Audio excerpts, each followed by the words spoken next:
Now let's go to Palestine with our correspondent Huda Hegazi, who is at the Al-Aqsa Matis Hospital in Deir al-Balah Governorate, one of the few health centers available in Gaza. I'm at the Al-Aqsa Martyrs Hospital in the Deir al-Balah Governorate in the center of the Gaza Strip, one of the few hospitals that are still operating in the entire Gaza Strip. We could say that it is the only hospital that is still operating in the center and in the entire southern zone in general, because according to the Palestinian Ministry of Health, the health system in the Gaza Strip is on the verge of collapse due to the closure of the crossings that has been in effect for more than 7 consecutive days.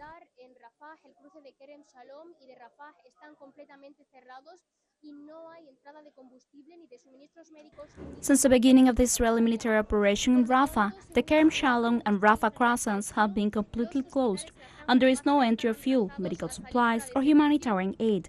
Therefore, according to the Palestinian Ministry of Health, the hospitals in the Gaza Strip are in danger of ceasing to function. Even today, the European hospital, which was the central hospital in the south, located between Rafah and Khan Younis, was closed because it ran out of fuel.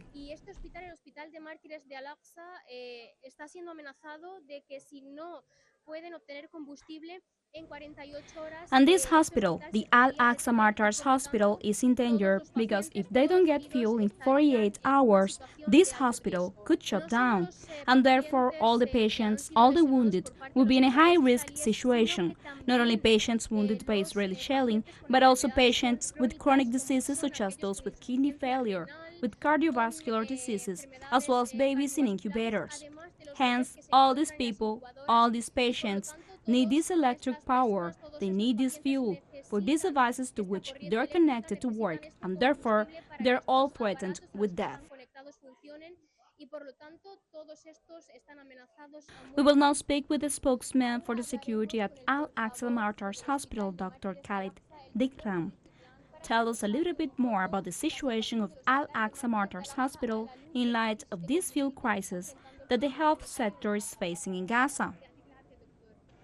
Hello, doctor. Please comment on the situation of the hospital in this crisis caused by the closure of the crossings.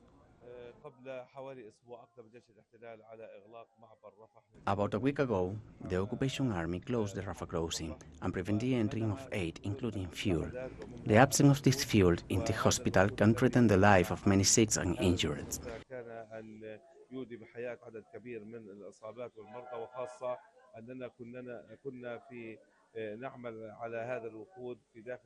In the past, we could count on this fuel in the hospital, and we were using the reserve.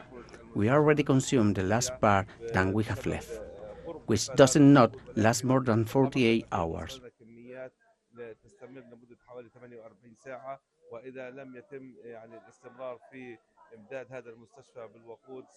When it's run out, many patients will be in danger of death, and especially those in intensive care, newborns in the incubators, those in surgery, and the renal patients.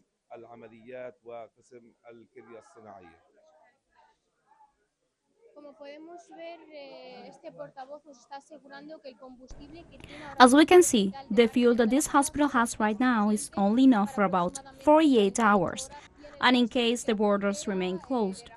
If there is no entry of fuel and medical supplies, this hospital will be in danger of collapsing.